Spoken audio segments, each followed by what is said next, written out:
Selamat pagi. Saya ada di sini beberapa tahun yang lalu melakukan tugas yang berbeda, tapi saya berterima kasih kepada Bapak Duram untuk mengorganisasi dan mengundang saya untuk kedua kali dan untuk mempresentasi memperlihatkan pekerjaan di CE di dalam ladang hak asasi. Saya telah menjadi anggota di OCE bulan Mei, jadi saya masih baru dan saya memiliki pandangan yang masih baru. Maaf apabila saya terlalu banyak memberikan penjelasan, dan juga saya akan memberikan suatu konteks mengenai politik secara geografi, sosial yang membantu penunjukan suatu masalah kompleks.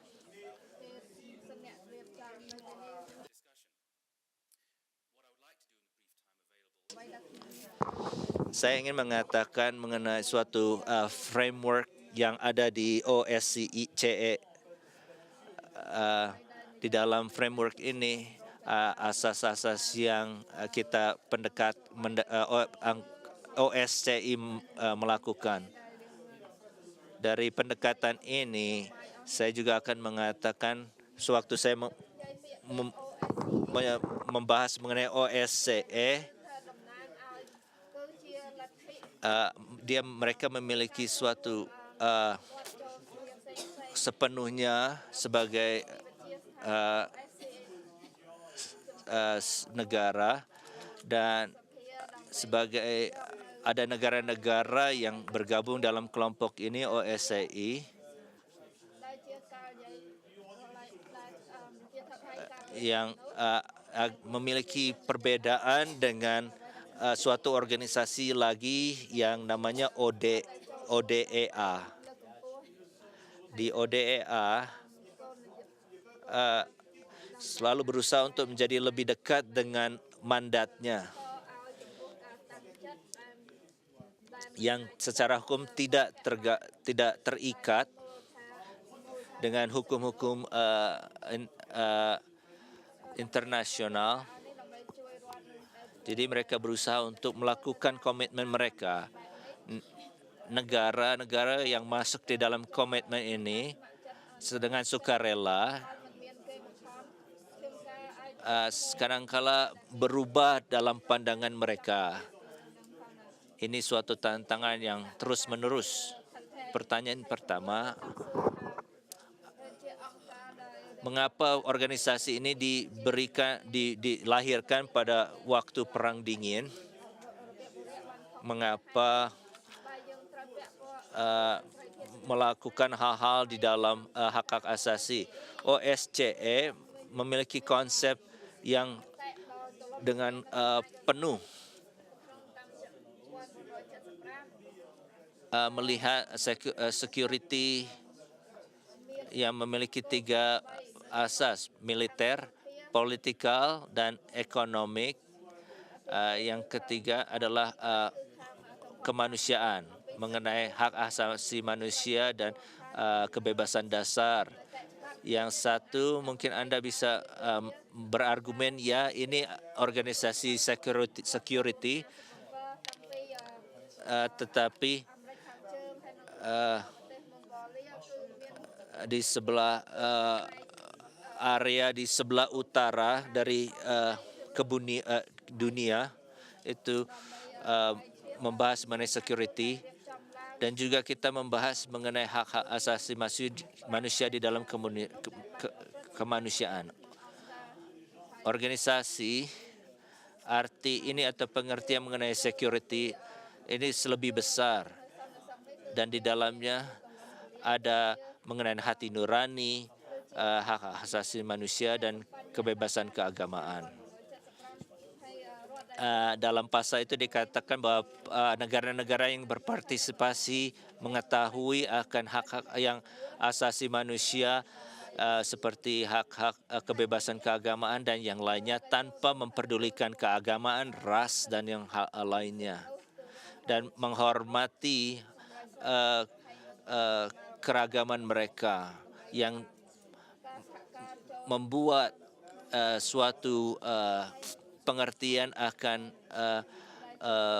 bantuan untuk membuat suatu stabilitas di dalam masyarakatan. Jadi ini adalah bagian yang terpenting di dalam organisasi ini dan telah dijelaskan selama beberapa tahun menjadi salah satu memberikan suatu standar-standar di dalam area ini. Kita katakan normatif akui, bukan hukum,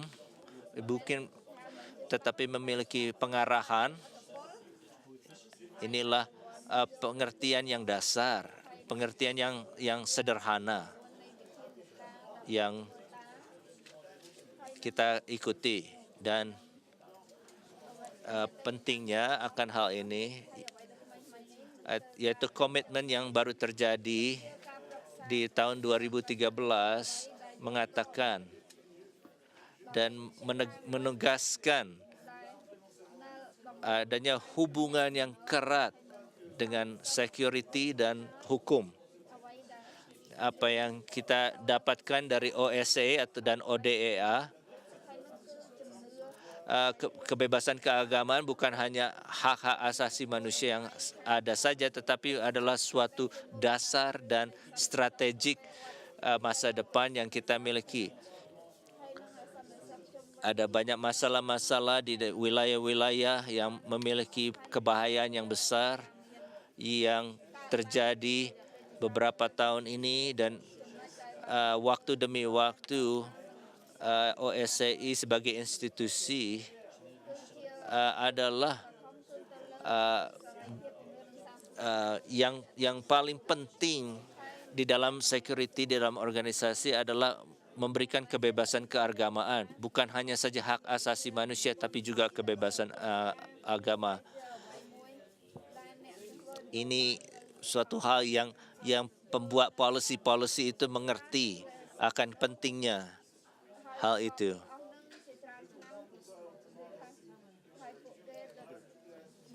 Freedom of religious and belief is for.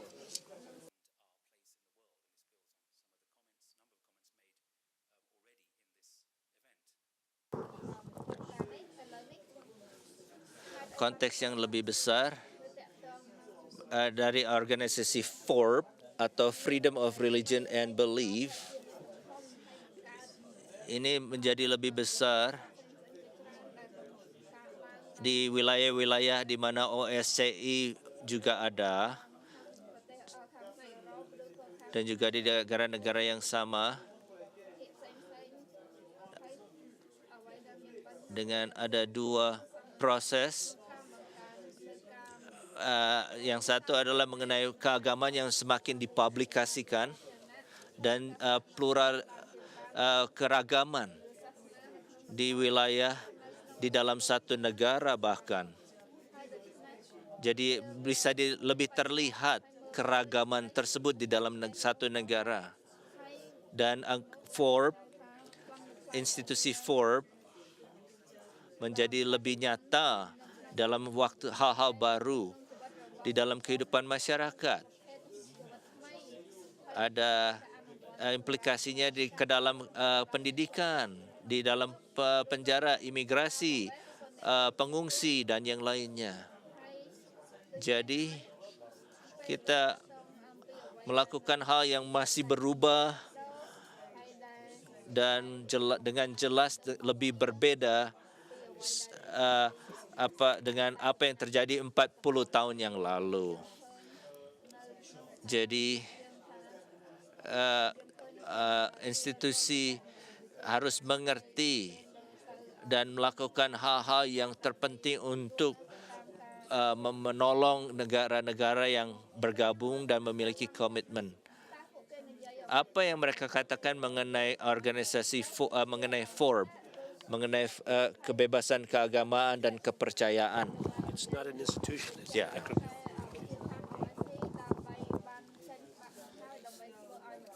Maaf, Forbes itu bukan institusi tapi suatu akronim untuk mengenai kebebasan keagamaan dan kepercayaan. Forbes, Freedom of Religion and Belief.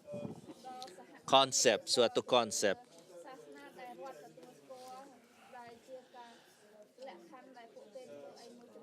Adalah penting dan didasarkan atas pengertian, kebebasan dan keseimbangan dan memiliki banyak implikasi untuk melindungi dari kedua mayoritas dan minoritas.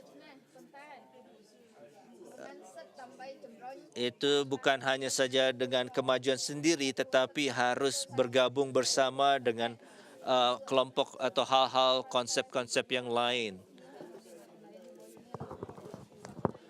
Dan dan mereka juga harus dimajukan, dipertingkatkan di dalam satu konteks.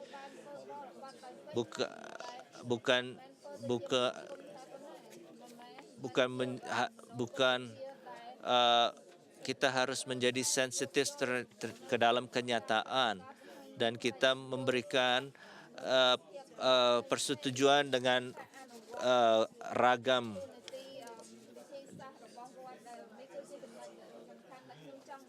Ada diskusi-diskusi di OSCE yang mengatakan beberapa negara ini membahas mengenai itu adalah mengenai hak asasi manusia.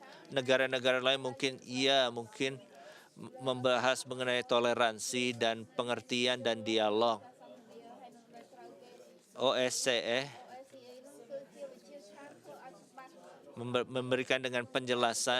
memberikan suatu penjelasan yang mengatakan bahwa waktu demi waktu apabila tidak ada orang yang mendispute mengenai hal-hal pekerjaan bersama dan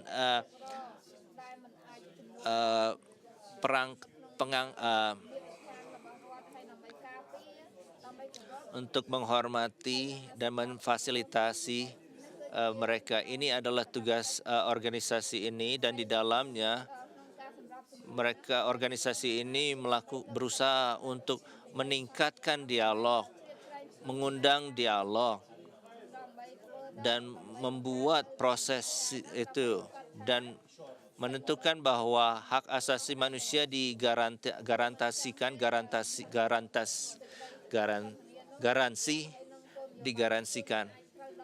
Ini dengan jelas bahwa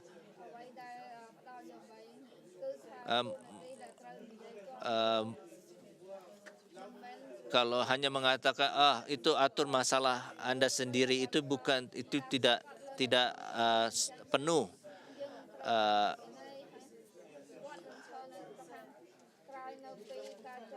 Dengan hal itu kita mengerti dan mengetahui bahwa mereka akan bekerja sama dan hak asasi manusia lebih baik.